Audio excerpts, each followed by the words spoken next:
बाहुबली रामा सिंह। बाहुबली क्यों कह रहे हैं? आप कई जब मीडिया रिपोर्ट पढ़ेंगे ना तो उन पे रंगदारी, फिरौती, अपहरण, मर्डर, कई ऐसे लंबी लिस्ट है, चार्ज है उन पे। और रितु जायसवाल आरजेडी की महिला नेता है, टॉप महिला नेत्री है, बिहार की सबसे फेमस मुखिया भी रही हुई है, उनको अवार्ड भी मिला हुआ है। और जब विधानसभा का चुनाव लड़ी थी तो करीब 20 वोट से हार गई थी।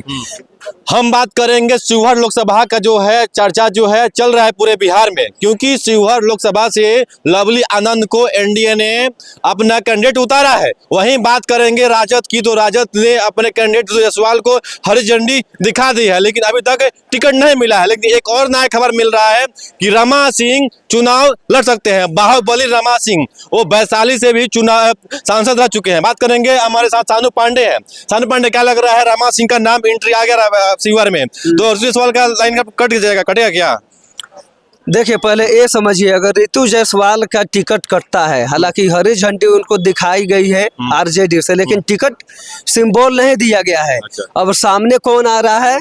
बाहुबली रामा सिंह। बाहुबली क्यों कह रहे हैं? आप कई जब मीडिया रिपोर्ट पढ़ेंगे ना तो उन पे रंगदारी, फिरौती, अपहरण, मर्डर, कई ऐसे लंबी लिस्ट है, चार्ज है उन पे। कई एफआईआर दर्ज है। और 2014 में लोक जनशक्ति पार्टी, उस समय लोजपा है थे, रामविलास पासवान उस समय जीवित थे, तब वैशाली से वो सांसद रह चुके हैं। तो उनके बाहुबल का अंदाजा लगाइए कि पहले वो लोजपा के टिकट से सांसद रहते हैं, उसके बाद में फिर कई बार वैशाली जिले से ही कई विधानसभा सीटों से विधायक भी रहे हैं। अब अचानक नया मोड़ आरजेडी से आ रहा है क्या कि वो शिवहर से लोकसभा प्रत्याशी हो सकते हैं। लालू आवास पे जाते हैं, लालू यादव से मिलकर आते हैं, टिकट की उनकी पूरी दावेदारी मानी जा रही है। तो अब खेल यहाँ पे बिगड़ेगा। पूछिए खेल कैसे बिगड़ेगा? रितु जायसवाल को हरी झंडी दिखाई है आरजेडी ने पहले। रितु जायसवाल तैयारी कर रही है, घूम रही है। लवली आनंद घूम रही है। जहां शिवहर लोकसभा क्षेत्र, जहां पे वैश्य बहुल क्षेत्र है, राजपूत बहुल क्षेत्र है, अगर रितु जायसवाल को टिकट मिलता है और बाहुबली रामा सिंह को टिकट मिलता है तो समझिए कि वहां पे पार्टी में दरार पैदा हो सकता है। क्योंकि रितु जायसवाल रितु जायसवाल को झंडी दिखा दी गई है। और रितु जायसवाल आरजेडी की महिला नेता है, टॉप महिला नेत्री है, बिहार की सबसे फेमस मुखिया भी रही हुई है, उनको अवार्ड भी मिला हुआ है। और जब विधानसभा का चुनाव लड़ी थी तो करीब 20 वोट से हार गई थी। हालांकि विपक्षी दल कह रहे थे, जो उनके पार्टी थे, कह रहे थे कि जानबूझकर हराया गया है।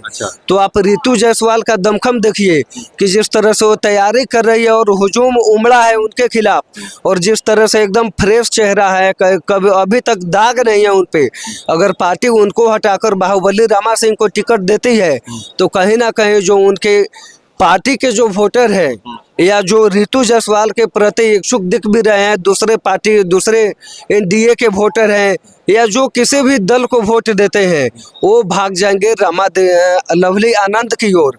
और इससे रामा सिंह को घाटा भी होगा। अच्छा, बातें हो रही थी आपको शिवहर की, शिवहर में लवली आनंद को जदयू कोटे से टिकट दे दिया गया, लेकिन वहाँ के जो सिटिंग जो सांसद थी वो रमा देवी थी, लेकिन रमा देवी भाजपा से थी, उनका टिकट कटना बहुत ज़्यादा बवाल भी चला। लेकिन रमा देवी ने मीडिया में कहा है कि मैं लवली आनंद को जिताने के लिए हर मुश्किल से मैं लड़ूंगी और हमेशा साथ रहने का काम करूंगी। लेकिन जो बात हो रहा है रमा सिंह का, तो पहले रितु जायसवाल का टिकट क्यों घोषणा कर दिया कि भाई रितु जायसवाल वहां से चुनाव लड़ेगी, फिर रमा देवी का नाम सामने आ गया रमा सिंह का? अब बात समझिए। कुछ दिन पहले चर्चा हो रहा था पप्पू यादव का, लालू यादव तेजस्वी यादव के साथ एक फोटो वायरल हुआ।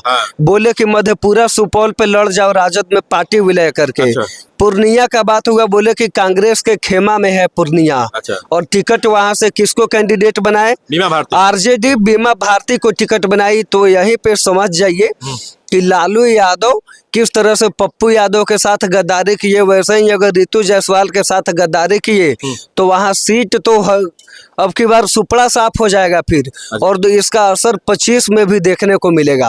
अगर रितु जायसवाल नाराज हो गई और पिछली बार जिस तरह विधानसभा में करीब 20 वोट से हारी थी, अगर निर्दलीय भी या अगर बीजेपी उनको टिकट दे देती है 25 चुनाव में किसी भी सीतामढ़ी के विधानसभा से तो आरजेडी को करारी शिकस्त हारनी पड़ेगी। तो आरजेडी जिस तरह पप्पू यादव के साथ छल की, वैसे ही हो सकता है कि ऋतु जायसवाल के साथ भी छल कर दे। अच्छा, हाँ, तो क्या लगता है कि आरजेडी जो है भाजपा के कदम पे काम कर रहा है, एकाएक पुड़िया फेंक रहा है? क्योंकि तमाम लोग हैं जो आपको फेसबुक पे ट्विटर पे लिख रहे हैं कि जो है आपको महागठबंधन जो है प्रेस कॉन्फ्रेंस 4 तारीख को करेगी, 4 जून को करेगी। तो समझ पा रहे हैं क्योंकि चुनाव का समय नहीं है, चुनाव का तारीख को घोषणा कर दिया गया है।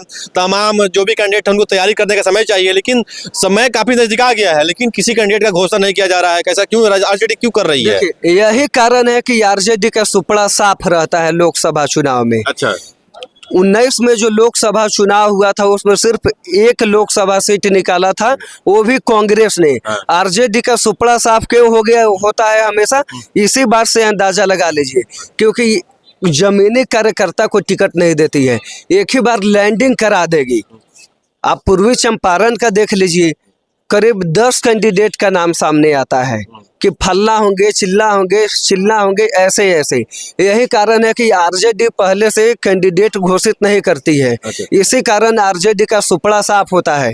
लेकिन अब की बार जिस तरह से तेजस्वी यादव का दमखम दिख रहा है, हो सकता है कि 1-2 सीट लोकसभा में कहीं जीत ले महागठबंधन, नहीं तो बाकी जगह पहले की जैसा ही आरजेडी का सुपड़ा साफ रहेगा। मेरे साथ सानू कुमार पांडे थे, हम लोगों ने बात किया। शिवहर लोकसभा का जो क्षेत्र है बहुत चर्चित चल रहा है, क्योंकि वहाँ पे जो है लवली आनंद जो है जदयू से उनको टिकट मिला है, पूरे क्षेत्र में भ्रमण कर रही है। वहाँ पे रामा देवी सांसद रही हुई है, उनका टिकट कट चुका था।